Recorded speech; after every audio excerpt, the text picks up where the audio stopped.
ଆମ ଜଗା ଭାରି ବଢ଼ିଆ। ନମସ୍ତେ ପ୍ରଭୁ ଭଗବାନ ବ୍ରହ୍ମ ପୁରୁଷ ତୋର ନାମ। ମୋର ଜ୍ଞାନ ହୃଦେ ପଶି ଚେତନା ଦେଲୁ ହୃଷିକେଶୀ।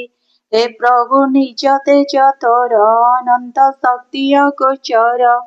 ଯେ କର୍ମ ଜ୍ଞାନ ଇନ୍ଦ୍ରି ଦଶ ତୋ ଶକ୍ତି ବଳେ ପରକାଶ। ତୁ ଏକ ପ୍ରଭୁ ଭଗବାନ ତୋ ଶକ୍ତି ଅନେକ ବିଧାନ। ତୋର ମାୟାରୁ ମହତତ୍ଵ ମହତୁ ଅଶେଷ ଜଗତ। ଏ ମନ୍ତ ପ୍ରକାଶ କରଇ ଅଂଶ ପ୍ରବେଶ ତହିଁ ହୋଇ।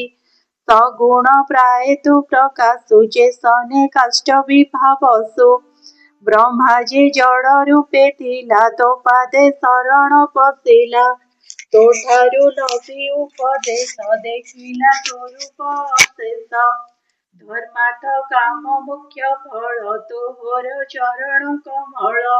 ହେ ଆର୍ତ ବନ୍ଧୁ ତୋତେ ପୂଜି ସକାମ କର୍ମେ ହେଉ ମାଜି। ତୋର ମହିମା ଯେ ପାସରେ ସୌଭାଗ୍ୟ ଅର୍ଥେ କର୍ମ କରେ। ଛାଡ଼ଇ ଅଭୟ ଚରଣ ଯେ ଜନ୍ମ ମୃତ୍ୟୁ ନିବାରଣ। କଳ୍ପ ପାଦପ ମୂଳେ ବସି ଅନିତ୍ୟ ଦେହ ସୁଖ ଇଛି। ବିଷୟ ଭୋଗେ ମଗ୍ନ ହୋଇ ଯେ ଭୋଗ ନରକେ ମିଳଇ। ଯେ ସାଧୁ ସଙ୍ଗ ଅନୁସାରେ ତୋ କଥା ମୃତ ପାନ କରେ। ତୋହର ଅଭୟ ଚରଣ ହୃଦେ କରଇ ନିତ୍ୟ ଧ୍ୟାନ। ସେ ସୁଖ ପଦ୍ମ ପାଦେ ନାହିଁ ସର୍ବ ଭୋଗତା ତୁଲେ କାହିଁ। ଯମର ଆସି କାଟୁ ବଳେ ବିମାନୁ ଖସି ତଳେ ପଡ଼େ। ଏଣୁ ତ ଅଭୟ ଚରଣେ ଆଶ୍ରିତ ଯେତେ ସାଧୁ ଗଣେ। ତାଙ୍କ ଚରଣ ସେବା ମୋତେ ଦିଅ ଅନନ୍ତ ଅବିରତେ। ଭକ୍ତଙ୍କ ମୁଖ ପଦ୍ମ ପ୍ରାୟ ତୋ କଥା ମଧୁଧାରା ବହେ। ଭାବେ ମୁଁ ହେଲେ ମଧୁକର ଇସିତେ ତରିବି ସଂସାର। ତୋହର ପାଦ ଅରବିନ୍ଦ ଯହିଁରେ ପୂରିଛି ସୁଗନ୍ଧ। ତହିଁରେ ମଧୁଲିପ୍ତ ପନ୍ତି ପ୍ରାୟ ସାଧବେ ଯେତେ ଥାନ୍ତି। ତାହାଙ୍କର ସେବା ଯେହୁ ପାଇ ସୁତ ଦାରାତି ବାସ ରହି। ନ କରେ ନିଜ ଦେହେ ଭାବ ଧନ୍ୟ ମହିମା ପଦ୍ମନାଭ। ତ୍ରିଗୁଣ ମହତ ଅହଙ୍କାରେ ଯେ ସ୍ଥୂଳ ସୂକ୍ଷ୍ମାଦି ଭେଦ। ବିରାଟ ସ୍ଥୂଳ ରୂପ ତୋର ଜାଣନ୍ତି ଶାସ୍ତ୍ର ବଳେ ନର।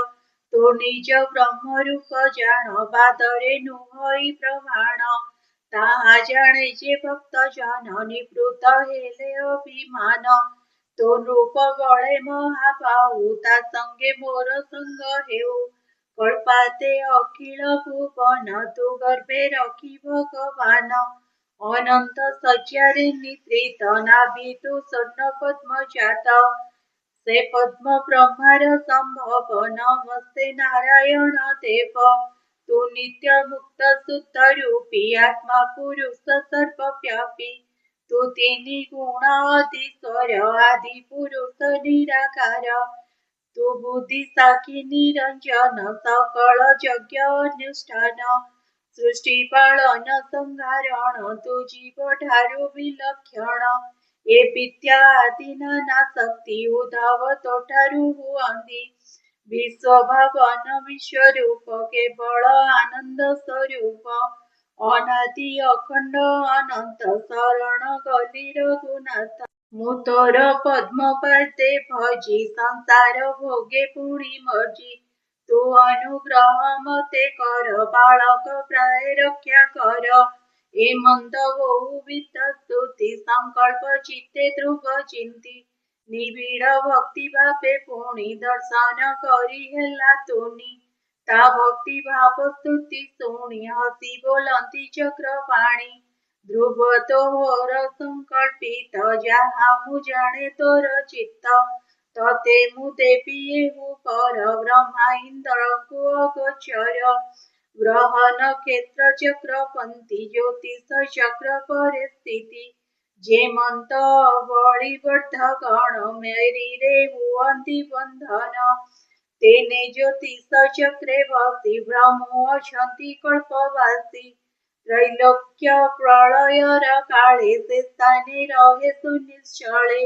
કશ્યપ ધર્મ જે પાવક શુક્ર જે સપ્ત ઋષિ લોક જે નવગ્રહ તારા ગણ ભ્રમંતી કરી પ્રદક્ષિણ સે ધ્રુવ લોક દિલિત તે તહી તુ વસી નિશ્ચિતે જરા મરણ તૃષા ખ્યુધા તહી રે નાહી ભગવાતા તો તાત જેપે જીવ બને વસીવું નૃપતિ આસને તો